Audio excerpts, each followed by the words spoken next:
Hello and welcome to this very first loosely planned, impromptu, sort of, short, I hope, pop-up LinkedIn Live. I'm Lynnaire Johnston, and recently on one of our lives, Gillian Whitney mentioned pop-up lives. Well, you know us, we like to have a bit of a play, a bit of an experiment. So here is our first attempt at a pop-up live.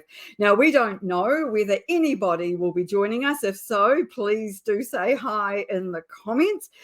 We expect, though, that because we have sent out no invitations and we only put this up onto people's screens on LinkedIn half an hour ago, that we are really just talking to ourselves. And that suits me fine, because clearly in any of these sorts of live events, anything can happen and probably will.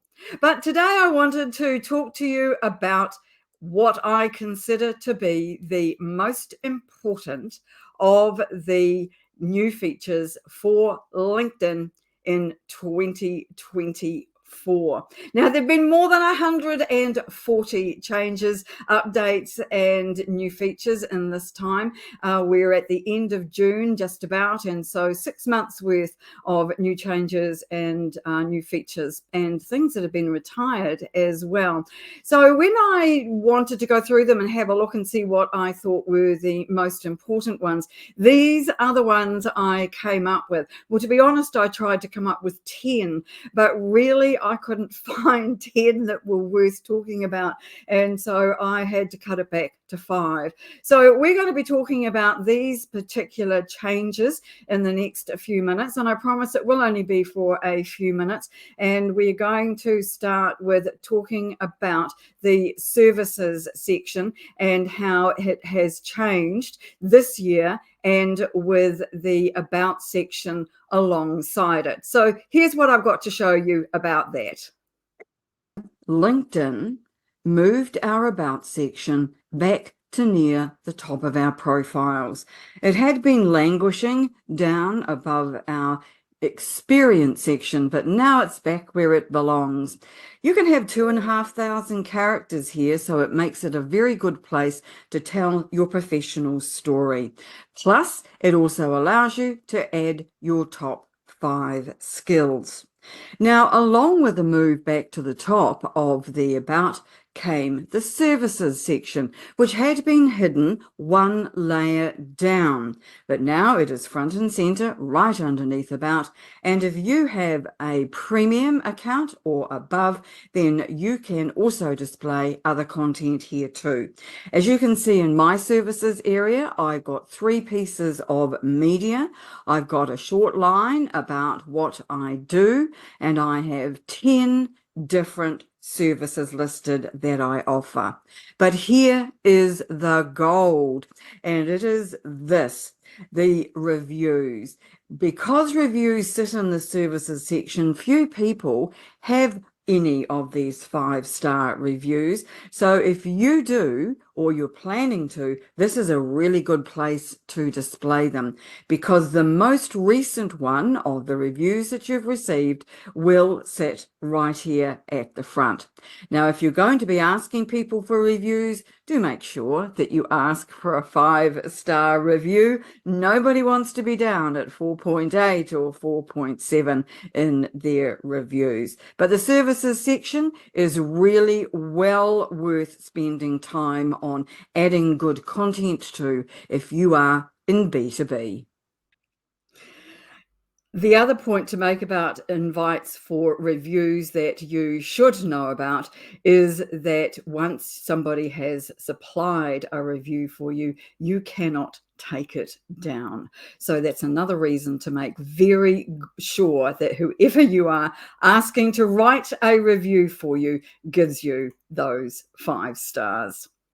Let's move on to number 2, and it is the custom button. Now, the custom button itself is not new. It has been with us for a little while in various iterations, but there has been a change to it this year that I think is worth noting, and that is the addition of the subscribe to newsletter button. Now, I'm a particular fan of the custom button because it follows you around LinkedIn. So this is where it sits here in your top card.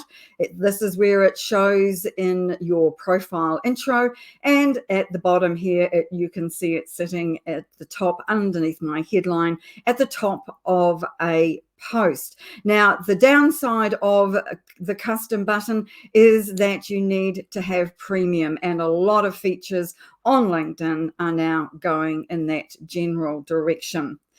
But also, I think that it's important to realize that you can not put in the text that you might like to when it comes to your custom button. Do you remember, or do you still have the blue custom button that is part of a creator mode? Well, if you do, and that's sitting in your profile headline, by goodness me, you keep that there, because once it goes, it's gone, and your only option is going to be this paid version instead. So these are the choices. This top image shows you the choices that you can have, but you have to have one of these. As I say, you can't make up your own one, unfortunately. But what it does do, it's a great call to action and will take people to any URL that you want people to go and see. So I think it's a really useful thing, not only because it follows you around LinkedIn, but because it takes people to another URL or another link. The last part of the change to this so far this year has been the addition of the request services button to our services section, which I've just talked about. And on that, you'll find that it will allow you to take people to your Calendly link if you want to do that, or to your services section on your website. Again, in fact, anywhere that you choose, you can send people via a URL to that particular link. All right, the next one on my list, we've got now down to number 3, is the new interactive video feed. I've talked quite a bit about this on my own events and on in my posts, because I think this is a game changer. And so what I wanted to do here today was to record a video to show you that might be the kind of video that will pop up in this new interactive video feed, which I'll tell you more about in just a moment. In a video for the new interactive video feed are the most important. They must help people to stop the scroll. Your video will be placed amongst many others in a feed, and if you want people to watch it, there is going to have to be a hook right at the very beginning. Your video also needs to be optimized for devices, for the app, and that means it needs to be in this 9:16 format, what we call portrait. It should also be short. Between 30 and 60 seconds is the ideal length for a video in this new interactive video feed. Once you've got those things mastered, let's hope that very soon your videos are going to show up in this new interactive video feed. Now, those of you who are observant will note that the one thing I didn't mention in that video about these new videos is captions. And of course, if you are going to be doing a video for the new interactive video feed, which is a very good idea, then you need to have captions added to it. Now, we don't yet know a lot about how this new feed is going to work. So, for example, we don't know how videos are going to be measured in terms of their success, whether it'll be in the normal way or whether there will be something different, because this is a completely new feed. How do you know if you have got this new interactive video feed? Simply go into your app. It's not available on the desktop. Go into your app and start scrolling through some videos. If you see when you tap on a video to start playing it, the words scroll up for more videos, then that is your access point. There is going to be something a little better and a bit more obvious further down the track, but that hasn't arrived yet as far as we're aware. So going into the actual feed at the moment is the only way to find it. But once you click on that scroll up to see more videos prompt, that will give you access to more of those videos. And if you scroll up, you will see more of those videos. Now, we think that video is increasingly important on LinkedIn. Videos get great engagement, and they're a really good way to showcase your skills, your abilities, and get in front of people and be visible and memorable. So the new interactive video feed is number 3 on our list. Number 4 is collaborative articles. Love them or hate them, collaborative articles have been around now for about 18 months, and they do seem to be getting quite a lot of interest still. Now, the advantage of collaborative articles is if you make enough contributions, which is the lingo used for these, which means comments, you will get a community top voice badge in a particular topic. You can have as many of these as you like, but only one is going to display in your profile intro, although you do get to decide which one. You might need to write quite a number of comments on a particular topic on different collaborative articles to acquire one of these badges, and then you have to be consistent, but not often, not frequent, continuing contributors to that same topic in order to be able to keep it. Now, there have been a couple of new changes to that this year, to collaborative articles generally. One of them is a bit odd. You can comment on your own contribution. So you can see in the second image here, there are 2 paragraphs of text. That's my initial contribution or comment, and down below is my reply to my own comment. So you have 750 characters here to make your case or talk about why you think that, in this case, establishing your content standards is important, but then you can add a reply down the bottom as well. And the idea of that, hopefully, is so that it would get seen by more people. So how do you get access to collaborative articles if you aren't already doing them? Well, one way is by seeing an invitation on the homepage of your LinkedIn profile. So if you get this prompt, you've been selected to answer, and then a question sitting there, then you will know that that is a collaborative article. And then you can either choose to answer this particular question or not, as you choose. You don't have to answer this particular question or even talk about that particular topic, because there are thousands of articles now on every conceivable topic. It's really just quite phenomenal. But if you don't see this and you still want to contribute to collaborative articles, then this one here at the bottom is the one that you would need. Hello, Bruce. Nice to see you joining us today. Thank you for doing so. We would suggest that you go to the search bar that's up here and anywhere on LinkedIn, go to posts, and then in the content type, click collaborative articles, and then that will give you some different options that you can choose from. And if you can find something there that is fairly recent and hasn't had many contributions added to it, that's what is a very good idea to focus on, because you don't want to be one of thousands putting comments on an article. You won't stand out that way and get your community top voice badge. You want to be making sure that you are first cab off the rank or amongst the first few on a brand new article.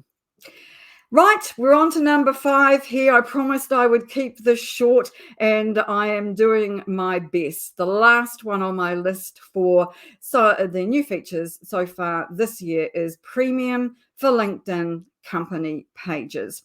Now, we have had this for about 7 weeks. We've had it 4 weeks as a free trial, and then we opted to start paying for it.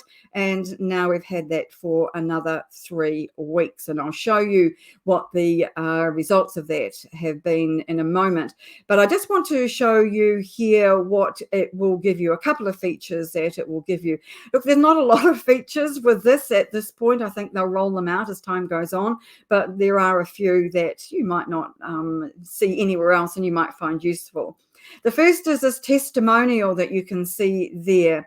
Now, these are pretty short and only the first couple of lines of them display, but they do sit in the top section right underneath your main heading on your company page. And so I think they're quite useful.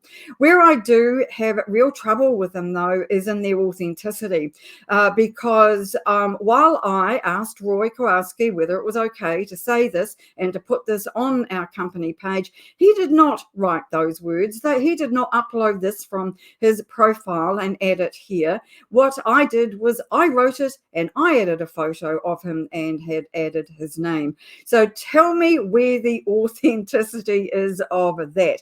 Any kudos in my mind goes right out the window when there isn't that high level of transparency about how these are added to company pages. So I think that is a great feature, but not handled the best possible way.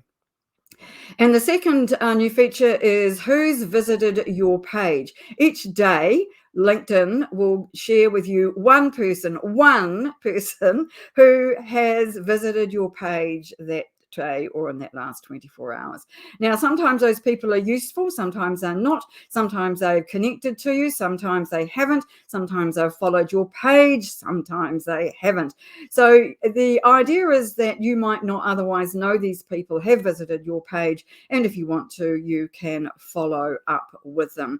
How useful that is, I'm not entirely certain. You can be the judge of that yourself if you decide to give Premium for Pages a shot. And this last slide is a compilation of our analytics for the last month.